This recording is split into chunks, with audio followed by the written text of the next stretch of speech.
Hey, I'm Alex Radcliffe from Board Game Co. And I am Ricky. Today we are reviewing Race to the Raft, a Isle of Cats game. Race to the Raft, an Isle of Cats game by City of Kings. I think the name of the company is City of Kings. I'm not entirely sure. Is it listed? Do you see it? Nope, No. not there. It might be in the bottom of the box. Either way, this is from Frank West. This is Race to the Raft. It's a game set in the Isle of Cats universe. If you've played Isle of Cats, the drafting game where you're going to be placing polyomino tiles onto your ship, or if you played Isle of Cats Explore and Draw, the roll and write game which you're placing polyomino tiles on your ships. What are you looking at? The fish? Look at the clock. The clock. There's a clock. Oh, the clock. It's two cats. It's two cats. There's a clock. It takes roughly 40 to 60 minutes, which I think it plays faster than that, honestly. It does. Anyways, this is Race to the Raft. This is a scenario-driven game that's going to come with 80 different scenarios in the core box, around 30 or so if you have the Kickstarter exclusives. Speaking of which, what you see on the table in front of you does have Kickstarter exclusive extras over here. So some of these miniatures, instead of little wooden meeples or not, cat peoples-ish, some of those things are going to be from the Kickstarter version of the game. But the basic idea of the game is the same. Ricky, do you want to teach me how to play the game? Sure. How do you win the game? Yeah, getting every single cat to the raft. You're going to have a raft in the game. You're going to have this scenario-driven setup, like I said already. You're going to have different scenarios that give you the way you set up this map. There's a ton of ways. There's 80 different ways, roughly, based on that. 30 more if you got the Kickstarter extras. You're going to have a raft tile that goes onto your board, as well as various starting point tiles that give you the cats, as well as various fire tiles and the boards themselves. That's going to give you the starting configuration. From there, like Ricky said, you're trying to get them to the raft. Now, every scenario is going to be a drop different in terms of the various tiles you have, so you will have different rafts in play. You'll also have different challenges as you go through the game. So you'll have things like, you have to place the red cat fourth, or the red cat has to be the last cat placed. Or alternatively, in some of the advanced scenarios, you'll have things like the red and the green cat have to enter the raft at the same time. And so you'll have different additional challenges. In addition to the actual setup and configuration, you have small rules and adjustments around it. As far as what the gameplay looks like, you want to go through the gameplay? Sure. I'm going to go ahead and grab some cards. Go ahead. You take 3 out of the 4 decks. The back is not what the card is, it's the ratios to it. So I always like to take the triangle, the circle, and the X. So she knows there's going to be a bit Because more it has red all of them. on this card, a bit more blue, purple on this card, a bit more green or blue on that all card. of them. And again, that's an average across the deck, not basically a guarantee on those cards. Once all the players have 3 cards each in their hands, we can just go ahead and not even take turns. You can go out of turn however you want. So for example, Ricky, do you want to, well, I mean, I'll just look at my cards. What do you want to do? Get the purple cat. Okay, let's go ahead and put the purple cat down. Actually, wait. Ooh, are you doubling up there? That's nice. I'm That's doubling solid. up. Doubling up. She's doubling up in purple and green in order to move them both. So now she's creating these little pathways that they'll have an easier time moving along. And now I'm gonna. No, you're not. Excuse me, you will not. Totally. No, you will not. No, I can give an example. This was from this deck, Okay. but this has no yellow. Yes. The Just because it says there's a ratio. lot of yellow doesn't mean there's going to be any on that card. Now, what are you going to do? Am I going to move this cat? No. No. You're forgetting an essential component of the game. Oh, yes. Now we She's add going the to add burning fire. Jog the door, the burninator, burninating the countryside. Go ahead, place a tile down. Every time you place a card down on the board, you're going to additionally add a fire tile somewhere on the board in a way that touches additional fire. Oh, you're changing your mind already. Changing your mind already. Okay, and now the tricky part is you're not actually allowed to communicate with other players. So for example, I thought that was a terrible move, but I can't say so while she's placing down her pieces. I have to be quiet unless you want to use any of these tiles. One of these, the person, will let you actually once per game trade this in to tell someone, don't do that thing, do it this way instead. And the cat tile lets you. You can trade it in to meow, meow, meow aggressively and hopefully get your point across, which I find effective. But from there, I'm going to go take a look, and this is where players can communicate. I cannot say things like, hey, I have a card with 4 purple squares. I can say things like, hey, I have a card that helps with purple. And to that end, I'm actually going to go ahead and do that. I'm going to play another card down, which is going to continue our purple and green journey to the raft. Although maybe not like that, because the tricky part is purple's over here. That's going to help a little bit-ish. I may have done this poorly-ish. The purple really needs to go that way. You know what? I think I'm going to go this way and then leave the fact that there's going to be additional green on the ground over there. Ricky seems incredibly relieved at this turn of events, but first passing the bag for fire. Fire. Fire is going to come into the bag. We're going to grab a tile. We're going to take it out. We have this tile. Now, sometimes fire tiles do have those little spots, which means we can use those. So, for example, that would be a bad, terrible, horrible mistake. Don't do that. I could, though, go, I don't know. Ricky's making her little noises, but I'm not going to overly worry about Ricky's noises right now. I'm going to place this. Ricky's being very noisy over there. That would be terrible. Don't do that. I'm just going to go here, and that's fine. That's fine enough for me. Matches that up. We'll figure out the rest later. Now, Ricky can go ahead and place a card if she wants, or at any point, you can also discard a card to move cats around the board. The benefit of moving cats earlier is the fact that if you move a cat earlier, you're clearing up the pathway behind it that you can now place fire down without ruining your pathway. The downside is if you're willing to wait a little bit, sometimes you can discard fewer cards to be able to move them all in one shot, which I think Ricky is kind of inclined to do based on the way she's holding a purple card in her hand. Can you place a purple card such that we're able to get purple in play? You cannot. You cannot. Should we work on something else instead? Yeah. Okay, let's work on something else instead.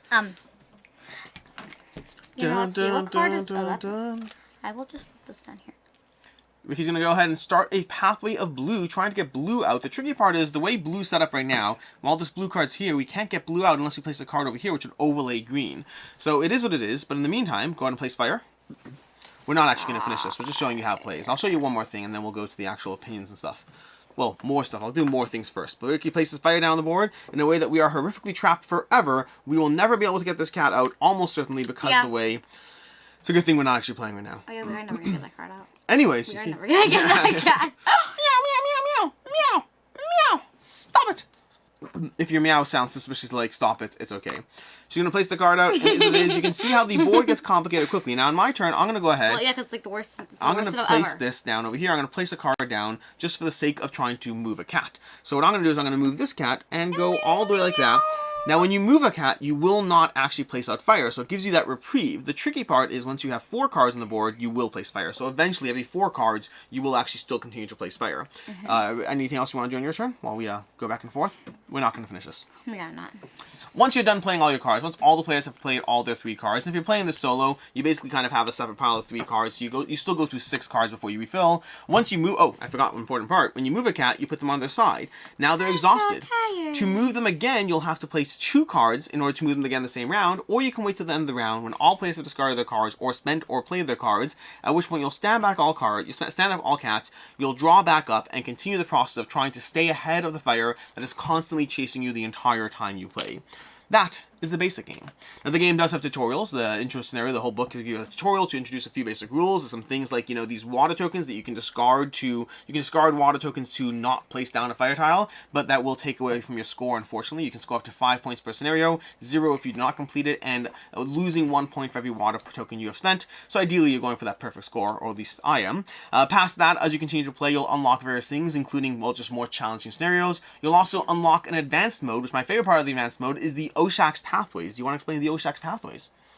Anyone that's played Alpha Cats before remembers the white cat, the Oshak's, the super rare one.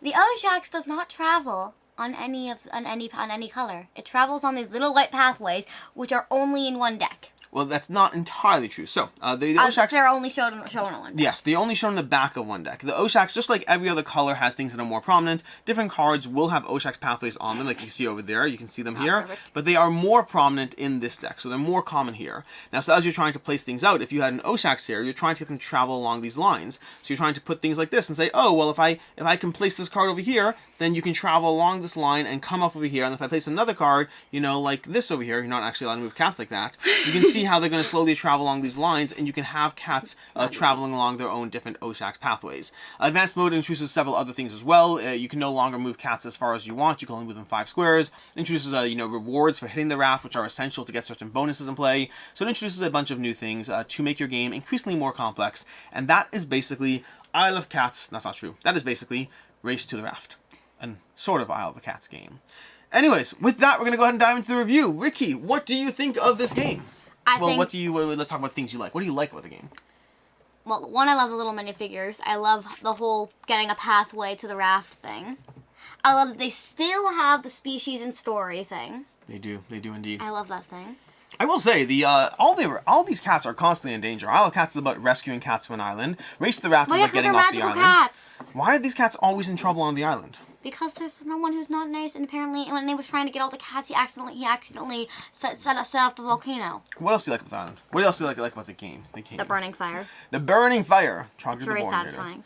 Yeah, so for me, there's a bunch of things I like about the game. First of all is the sheer amount of content. Now, make no mistake, 80 scenarios or not, they're not all going to feel vastly different, but they are definitely paced out in terms of difficulty, and you can jump around as you want, making notes of what you've completed. If you're willing to write in the scenario book, which I am, you can make little notes of the scenarios you've completed. You can make notes of the scenarios you have not completed, giving yourself a little 0 score when you failed it, or less when you've used the water tokens. And so there's a lot of content just to begin with, and there is a degree of escalation there. While not every scenario is going to feel different, as you play through them, they will feel different as you go through them. There's also difficulty scaling in them. Every scenario is rated between 1 to 5 paws, so you can adjust who and how you want to play with, and that includes the way you play the game with communication. If you're playing this with younger children, you can definitely choose to communicate. Like when I played this, I've played this game with adults. I played this game solo. I played it with Ricky. I played it with one of our younger kids. We chose to engage in actually more talking on their turn to help them through a scenario to have that degree of understanding how to play. With Ricky, we followed all the rules, refused to communicate, and just we managed to survive a lot, but we managed to cut them very close. But they have that difficulty scaling, so you can level up the game with your understanding of the pacing and the flow, and when to be mindful of a specifically tricky situation, like how to get this red cat out along this pathway, or things like that as you go through it. The iterative additions to the gameplay, the way it adds more stuff to it, makes it nice and, adds more things to keep it interesting without overwhelming you too much at once. And in general, the polyomino fire overlaying, as well as the card overlaying, where the card overlaying isn't always the most rewarding, but there are times where you have the perfect card that will be able to move, like right over here, when you can go and play this card in a way that, well, I don't know if we can get it right here, but you're able to somehow create a pathway. Boom, there you go. We've kept the purple pathway while giving green a pathway. You're going to have times where you have the right card for the right situation that allows you to move a bunch of cats at once and to give you that freedom. And so that can be very satisfying, in addition to being mindful of the strategy, because it's not always about placing the pathways first, nor is it about moving the cats first. It often is about it's often about knowing the specific scenario, knowing how the fire is progressing and iterating, and figuring out the right tempo of flow of when to move a cat versus when to continue placing down cards. Like when to get this cat out of here. This cat needs to get out of here ASAP. It's gonna die. It's gonna die. Quickly, grab some red cards. Red cards. No, there's no red on that card. No red cards. Here we go. Red cards. Boom. We got cards moving out. Boom. Let's get another red card. Nope. No more red cards. No more red. There we go. We got some cards moving over here. We're doing great. We're doing great. Nope. We're gonna do it like this. Okay. There we go. That's even better. Nope. It's not better. It's worse. It's worse. It's worse. It's worse. There we go. Now we got movement, and now we're doing over there. Boom. Over there. Now it's safe. Now we can start overlaying this with fire. Yeah. That's how it works.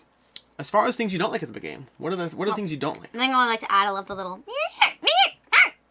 It reminds me definitely of, again, like you said, for people who played Magic Maze, it reminds you of the little Fred thingy. Meow. Meow. Meow. Meow.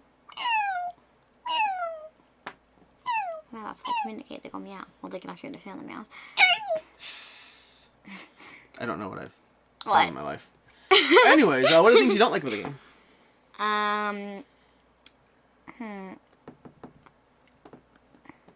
Well, it kind of annoys me, the ratios of the cards, because there's 2 blues, 2 greens, and then 2 yellows, but there's only 1 red and purple. Yeah, there's I have noticed the different distribution of colors, and I wonder if it's fully evenly distributed or not, but I've noticed some of that. These 2 have been in every single scenario. The 2 rare ones have been in every single scenario. For me, the things I don't like about the game are 2 things. One is very small, and the other one's a little bit more of a bother. The first is the water tiles in general. I appreciate that these exist. For me personally, and don't get me wrong, the reason this is a small complaint is because you could ignore them, you could not use them. For me personally, I want to achieve the scenario. For me, not being able to achieve the scenario is like, okay, great, this almost adds a difficulty modification to the scenario itself. I just don't want to use the water tiles, ever, because getting a 4-point scenario is the same as getting a 0-point scenario to me. I want to win. I don't it feels like beat your own score when you have these. I just want to win the scenario. So I don't really care about the whole water tile situation, although I understand many other people may appreciate it. The bigger issue for me is the fact that when I first got this game, I was very excited. I like card overlaying in general. I like card overlaying games a lot. They're a lot of fun to try to figure out how to optimize when you place down a card.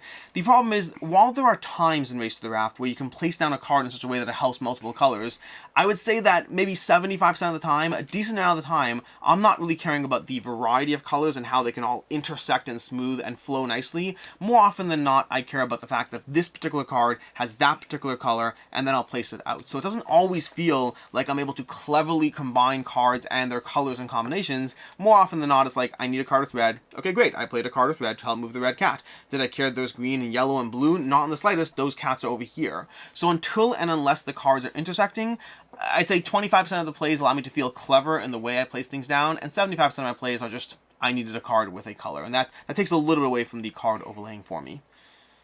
As far as what I can see others not liking. First of all, communication rules. In general, in the game, this is a game that's supposed to have hidden communication, a limited communication, and you can always choose to ignore that. But if you do play with that, and that's something you find frustrating, the idea of watching others place a polyomino tile down in a way that you know is going to ruin the game, or that's just inefficient, you might find that frustrating in general.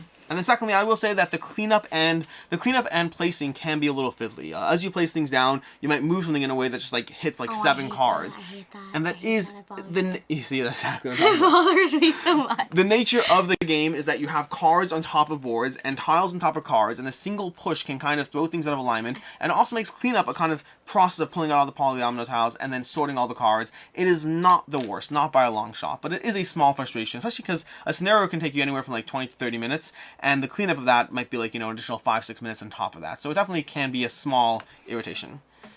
As far as final thoughts on Race to the Raft, any final thoughts on this? And or rating? I rate out of 5. You can do what you want. I definitely like it. Yes. Yes. Go ahead. I'm just holding it for visual effect. Yeah. Anything else?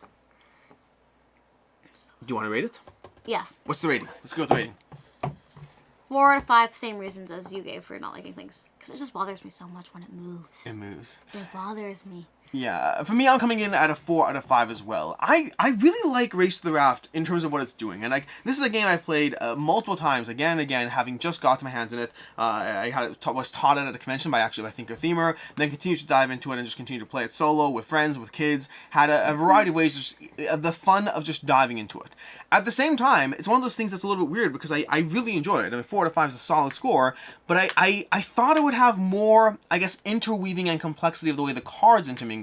For me, that's the biggest thing that holds this one back. I find it satisfying. I think it gives you a lot of content. I enjoy it. It plays well with different player groups or counts or ages or weight classes and all that. The difficulty scaling is great, so you can jump around. A lot of solid things, and it is a fun experience to go through. I just wish some of the cards, I wish there was more opportunities to feel clever. I do think the Oshaks do give you that. Once you start adding the Oshaks in, the fact that you're trying to deal with a purple pathway and an Oshaks pathway at the same time, those are things that definitely added to the experience for me. I do highly recommend diving into the advanced modes and seeing what the game has to offer before you fully pass judgment on it. But overall, Race to the Raft, for me, a 4 out of 5. I really enjoy it. I want to keep playing it, but good and bad mixed together.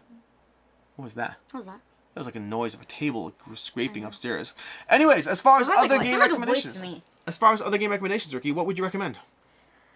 If you like this game, you should play Magic Maze for one. If you enjoy the whole getting maze and also the whole funness limited communication. Yes. Yeah. Then Magic Maze, and if you like the polyomino part of it, then Isle of Cats, which I can only hear one thing whenever I say it.